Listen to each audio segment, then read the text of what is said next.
It's another video reaction, and I'm going to be reacting to Oversimplified's Hitler Part 2.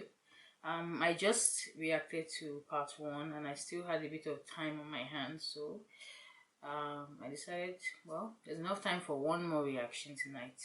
So without further ado. Since Germany's military had to be reduced, Hitler could no longer remain a soldier after the war, but he kept working for the army. It was one of those that was after the war, communists in removed. Germany had attempted a revolution, and the government was worried about communism in general. So Hitler was tasked with infiltrating and reporting on any new political parties that could pose a communist threat. A new party called the German Workers' Party threw up a whole bunch of red flags, so Hitler went along to one of their meetings, but found that they weren't communist at all. They were extreme right and shared many of his extreme beliefs, so he left the army and signed up to join the party. Welcome, 55th member. Wow, so he wasn't even the founder of the party. Wow, this is new info for me. I always associated him being the, the founder of the Nazi party and everything. Oh, nice info. Welcome, 55th member. Okay, I learned something new there. His speaking abilities impressed the party's leadership and supporters, and he very quickly rose to the top. He decided the party needed a makeover, so he renamed it to the National Socialist German Workers' Party, or Nazi for short, and he gave it a new color scheme. That's how they got their name. The Nazis weren't very specific on policy, but Hitler made extravagant promises to return Germany to its former glory by undoing the Treaty of Versailles and reuniting all ethnic Germans into one nation. He also said that only pure Aryan people should be allowed to be citizens, and that all Jews would lose their citizenship. These ideas were already common in extreme right politics, but what set the Nazis apart was Hitler himself, and they quickly became the leading party on the extreme right. Many of the political parties in Germany at the time had paramilitary wings, and the Nazis were no different. Hitler set up the very descriptive Whole Protection Detachment, later changed to the very delightful Gymnastic and Sports Division, and finally settling on the ominous Storm Detachment, or SA for short. Wait. They finally became the SA. How did these guys go from hull protection to is it gymnastics and basketball? Okay, I don't know if it's basketball, but how did they go from hull protection to gymnastics to these SAs that just technically beat up opponents and things like that? It's crazy how these small details, these small things become big things that go out of control. I can't believe they were once called the Gymnastics and Sports Division. Wow. How did they turn out so violent? Their job was to defend Nazi party meetings and intimidate political opponents, and they would frequently engage in battles with communists on the streets. Since the Allies had demanded a reduction in Germany's military size, many trained soldiers were left unemployed. They liked the Nazi ideology, and it was only natural for them to join the SA, which grew larger and larger over time. Okay. Now I can't believe I didn't put this together. Now I get it.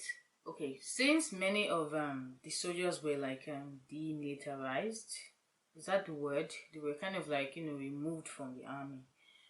Technically, they would want to join other paramilitary groups. So it seems like most of them joined the SA. Okay, now this is understandable because it's understandable. The new democratic government that formed after World War I was pretty weak and ineffective. In order to pay reparations to the Allies, it started printing more money. The problem is that printing money doesn't actually give a country more money, it just makes money less valuable. So as the country printed more and more money, it became worth less and less, and the currency crashed. In 1919, $1 was worth about 4 German marks. By December 1923, $1 was equal to 4.2 trillion marks. The price of bread rose to 200 billion marks. Banknotes became worthless. Unsurprisingly, in such an economic crisis, Germany struggled to pay the Allies. The French were pissed about this, so they occupied the Ruhr, an area full of factories, and took the economic output from the area as payment. They treated the German civilians badly, and in total, approximately 130 Germans only make them killed more angry. Germans were furious, and Hitler and the Nazis thought that now would be a great time to and these ones will use that as an excuse again. Inspired by something a certain bold Italian man did a year earlier, Hitler stormed a meeting at a beer hall and called for an uprising against the government. With his supporters, he marched on the streets of Munich, hoping the police would join his side. They did not. Hitler was put on trial for treason. He could have been sentenced to life, but the right-wing judges thought he was a pretty This was cool probably guy. a decisive part in his life. And let me listen to this again. They did not. I still don't get why he didn't get like life or like 50 years or something. Life, but the right-wing judges thought he was a pretty cool guy. Hitler knew the judges and knew that they would. The judges knew so him. He took the opportunity to make impassioned speeches during the trial. And in the end, he was sentenced to just 5 years in prison, of which he only served 9 months. And when I say prison, it was more like a pleasant hotel stay where he had plenty of time to write a book. The whole affair was covered by the media nationwide, and it made Hitler famous. Can you see that? These people could have saved the lives of millions of people by just handing out fair judgment, you know, and they gave him 5 years. 5 years that he didn't even spend up to a year. All this chain of events, you know, the domino effect. Wow. Those judges really messed up big time. Big time. His extreme message were now known throughout Germany, but the everyday Germans still didn't care much for him. You had In the the chance to put him election, away. the Nazis only won about 2% of the vote. Many were still intimidated by all the violence and the shouting and how unpolitician-like he was. But you know how angry he looks. Would change all of that. To help Germany pay its reparations, America agreed to give it loans. In October 1929, the Wall Street crash happened, and America wanted its money back. The economic strain this put on an already struggling Germany was severe. Unemployment skyrocketed. Poverty was widespread, and Germans were sick of it. It was clear that the newly formed democracy wasn't working. In the face of crisis, Germans began moving to the political extremes. If you were German and wanted change, your choices now were either the communists or the Nazis. Hitler claimed that he was the only one who could return Germany to its former glory. The Nazi Party used propaganda to make Hitler seem like a great and powerful man, and they gave the German people a scapegoat to blame for all their suffering. The promise of a single-star dictator was a breath of fresh air for Germans after years of failing democracy.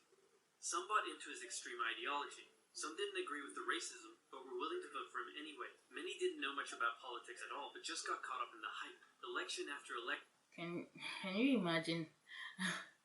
I say can you imagine a lot because I find it hard to imagine.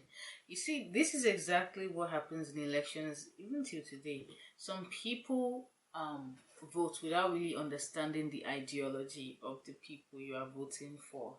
And this can be very dangerous, especially when majority of the votes is from people who are, you know, like a bit ignorant on the party, you know, ignorant about the party that they're voting for.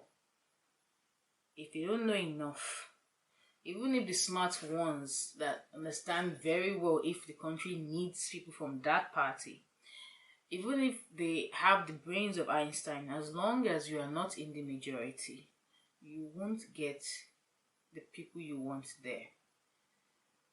All these people, the ones that, you know, just voted, they don't understand what's going on. The ones that just voted but they are not that racist, it really doesn't matter.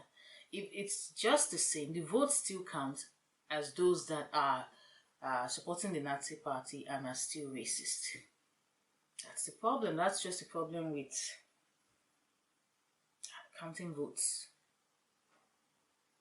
These people who didn't understand what was going on, if they are just not, you know, taking part in this, well, I don't know. It's already happened.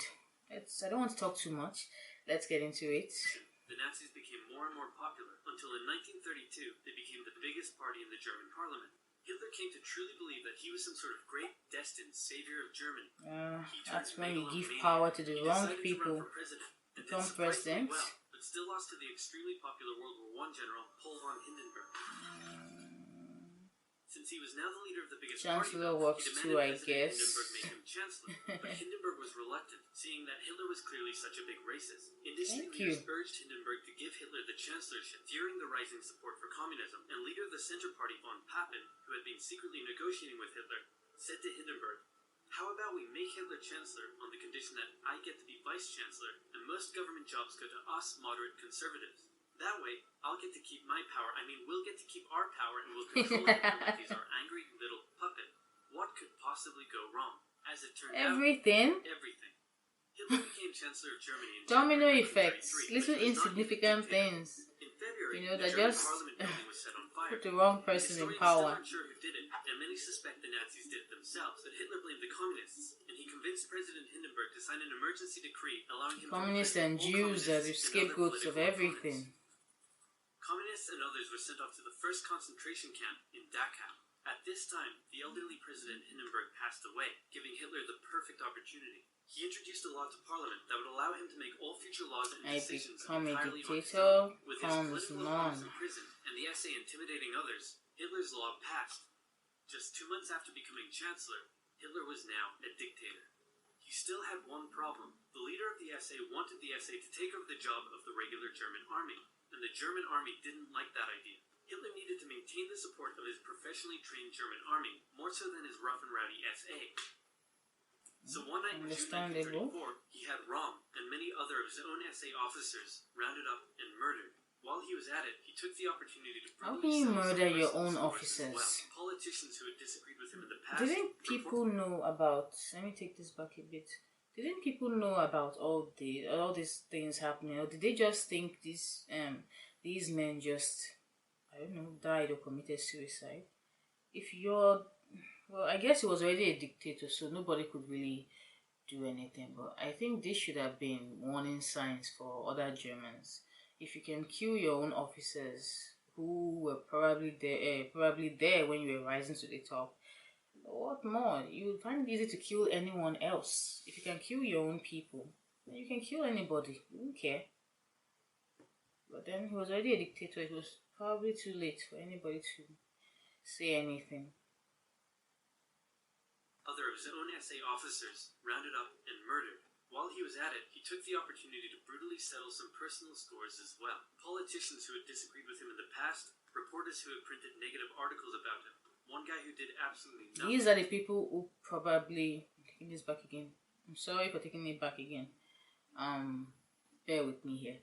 These are the people who probably saw through everything. The people who were like, no, this guy is just too angry to be rational.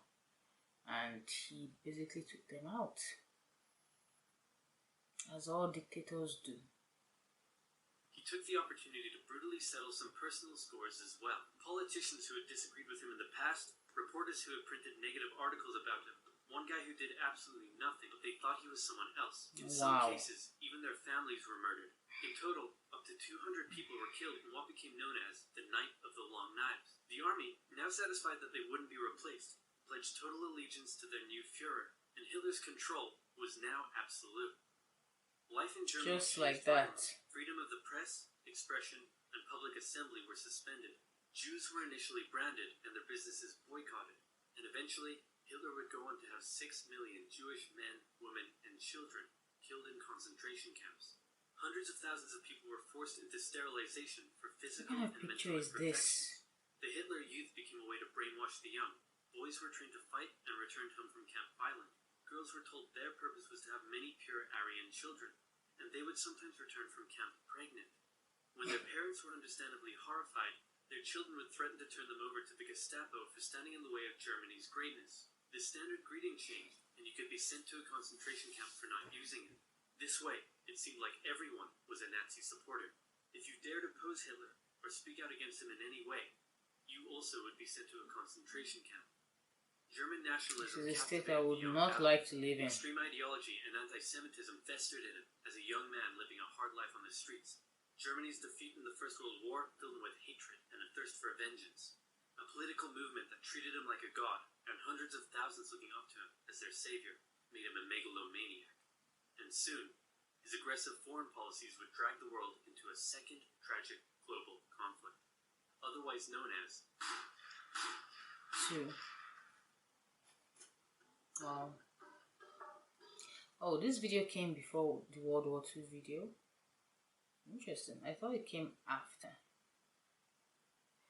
Why do dictators hate criticism?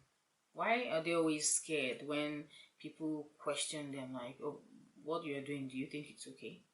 Why do they always do that? They all have that same pattern where they are kind of like scared of people who think. People who, think rationally, people who are like the intelligent people in the society that can actually see through the rubbish that you are doing. And they always find a way to just get rid of those people and leave the more brainwashed people, they preferred everybody else being brainwashed. Why that mentality? I don't know why they all have that in common. Attention seekers. Anyway, this was a very good video. Thank you, Nicholas, for suggesting this video. I definitely know more about Hitler's backstory now, though I still don't think it's enough to. I still think it's enough for him to do every crazy thing he did. I guess he was just one of those strange children, just from the get-go, just strange from birth. That's just it. Because there are kids that went through more abuse. It was okay, more abuse, more depression than he did, and they turn out, fine. In future, they, get their things together and accept that, well, life isn't fair, actually, instead of blaming other people. But I guess he was just messed up from the beginning.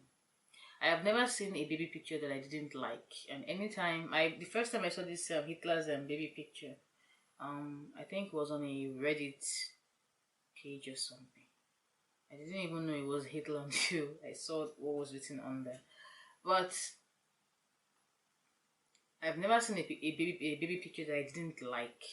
That picture, whenever I see that picture, all I can just think of is the fact that that baby is responsible for extinguishing the lives of millions of people. That's crazy. Guys, thank you for hanging out with me. If you like this video, please press that like button and subscribe if you are new. Please, guys, subscribe, and then leave your video suggestions in the comment section. I react to everything. It doesn't have to be only history. Anything that's interesting, I will react to it, even if it's music or anything. Just leave it in the comment section, and I will see you guys in the next video. Take care. Have a great day. Bye.